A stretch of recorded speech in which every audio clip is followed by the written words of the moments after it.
Hey guys, well here's an update on our 99 Ford F250 Super Duty Derby truck.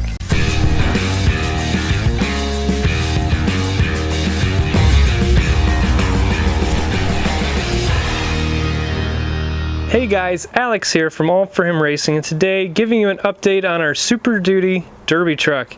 As you can tell, we've got it sitting here in the shop. Finally, we can get some work done, whether it's raining, whether it's warm, cold. Of course, it's been really warm, so yay for that, but this thing is just taking a lot longer to build than anticipated.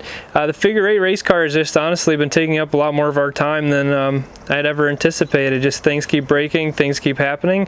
You know, it is what it is, but we're just trying to make do with it as best we can. And so here's an update on it. We'll just kind of walk around and show you what we got going on. We've pulled the hood skin that was on. We took that off, and that's actually already been scrapped.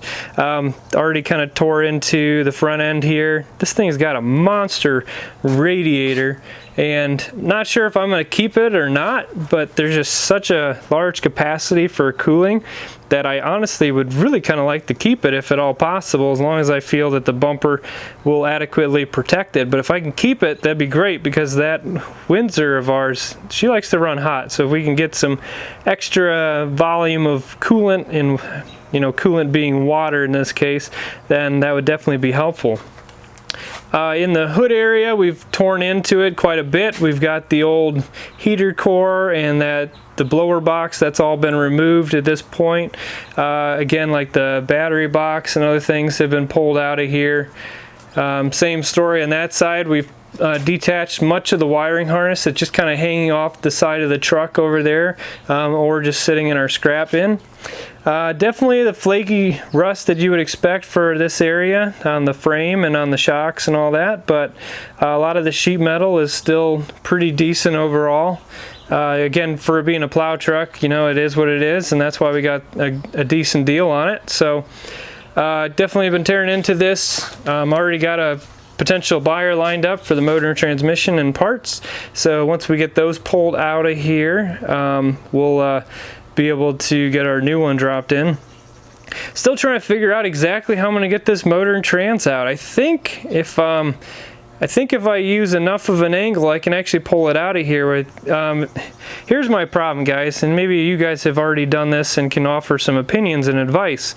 The core support here is in fact bolted in. So you can see that there's bolts, and that kind of holds this all in and together, which normally you would just unbolt and it comes apart. However, it has factory welds for the Super Duty. It has factory welds already here that's locking this all together, if you guys see that. I did not do that. It is not a modification. If there's any Derby promoters watching this, that was not done by me, and it obviously is an advantage to have that done, because it was in fact done factory by the looks of things, or it was done so long ago that it looks stock, and maybe that's the case, but I highly doubt it, being that all the primer and base coats and everything that are here and all the layers, they all have the exact same paint on them. So I think it was bolted together and then just spot welded to hold it together, so it's locked in. And again, if I'm mistaken or you guys have seen something different, please comment below, let me know. This is the first Super Duty that I've torn apart to this stage, and so I'm kind of building it. We're all kind of learning together, so if you guys have done anything, let me know. So that being said, I don't really want to take that apart. I always could unbolt it and then cut these welds, but I know darn well that the second I cut those welds and try to re-weld them again, that our promoter is probably not going to accept that, because he's going to think I'm seam welding or spot welding or doing something that I shouldn't, whereas this thing is factory like this. Again, this looks so much like factory, guys. I don't think anybody just did this. And again, maybe I'm mistaken, but I don't think so. It's a little, a little globby and goopy, but it still is very consistent from a paint standpoint that's been there for a while, and rust. So thinking that's pretty much stock. So gonna have to get creative, either use a really sharp angle to get this thing out, maybe unbolt the transmission first and then lift the motor out. We'll just have to figure it out. Now, to get the new motor in, that Windsor, you guys can see kind of how this stock motor sitting in place. Let me see if I can get a slightly better angle. You can see how much that this cowl area is sticking up over top of that motor. And so that is definitely not, sorry about that guys, I had my wire get caught here.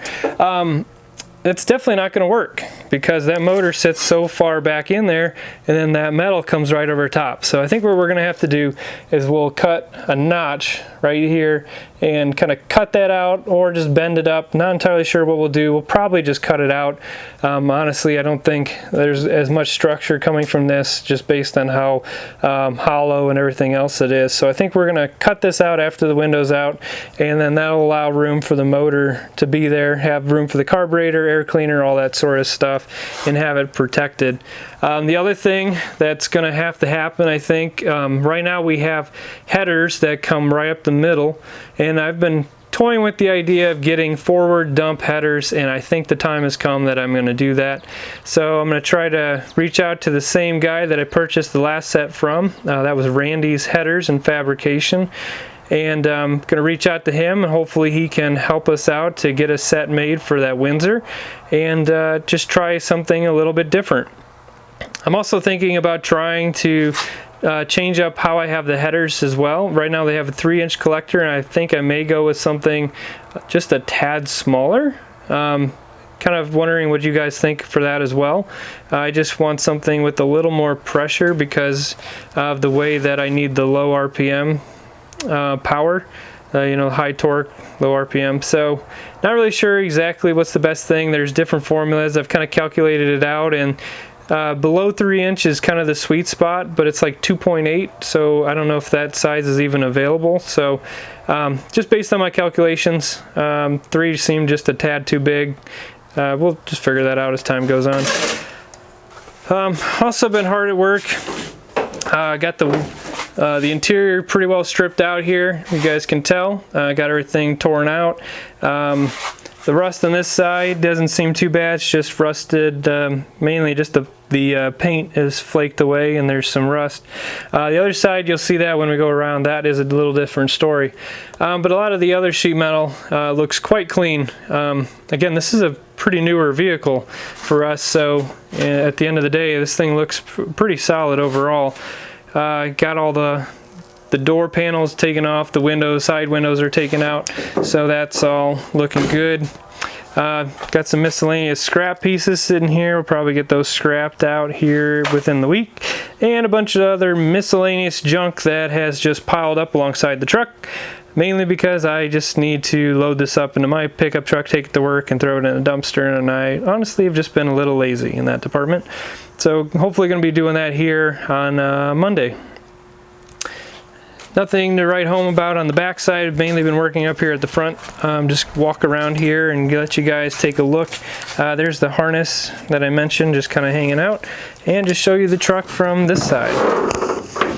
So this side is a little bit different story. We got a hole right here through the floor, a lot of surface rust, and a big old hole right underneath the pan here for the driver's side. And I think honestly the reason for this was a plow truck, so if you got a guy that keeps getting in and out with salt on his feet, it's just gonna, you know, sit there, sit on the carpet, just soak through, and then just sit and make this rot. And I think that's exactly what happened, because you can tell that side not so bad, this side, wow. So it is what it is. We'll just put some new sheet metal down in there. The mount for the body still seems okay as far as that goes. I mean, it looks nasty, but it's honestly not as bad as it looks. But you know, we need to cut a hole in this anyway for the shifter, so I guess at the end of the day it'll make that a little bit easier. I don't know.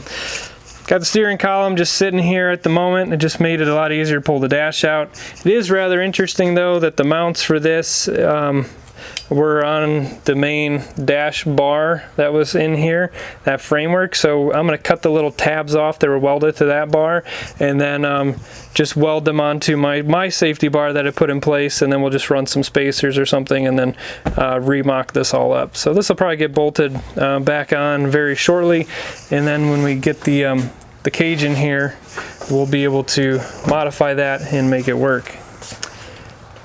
So there you go, guys. There is an update on the Super Duty Derby truck. We've been working away at trying to get this thing stripped out. So far it's just been me working on it, so with everything else going on and having a wife, family, and a job, this has been hard to get a lot more work done on. So hoping to really start plugging away at it here within these next couple weeks. Make some good headway. Thankfully we built a number of vehicles and built a number of trucks, so it's mostly just a matter of doing the work. And with the fact that it's just a regular cab means less welding for me. However, we will be swapping out the bed, so that won't be too difficult. Just putting in some new holes and some new bolts, and we'll make that all work. And hopefully this truck will be solid and ready to go in early September is our goal. So a lot of work to be done for sure, but make sure to keep checking in for updates on this thing, guys, because as I get time, I'm going to keep plugging away at it. So there you go, guys. There's an update on our Super Duty Derby truck. If you like this video, make sure to give us a thumbs up and consider subscribing if you have not already done so. As always, we hope you guys have a great day, and until the next video, we'll talk to you later, guys.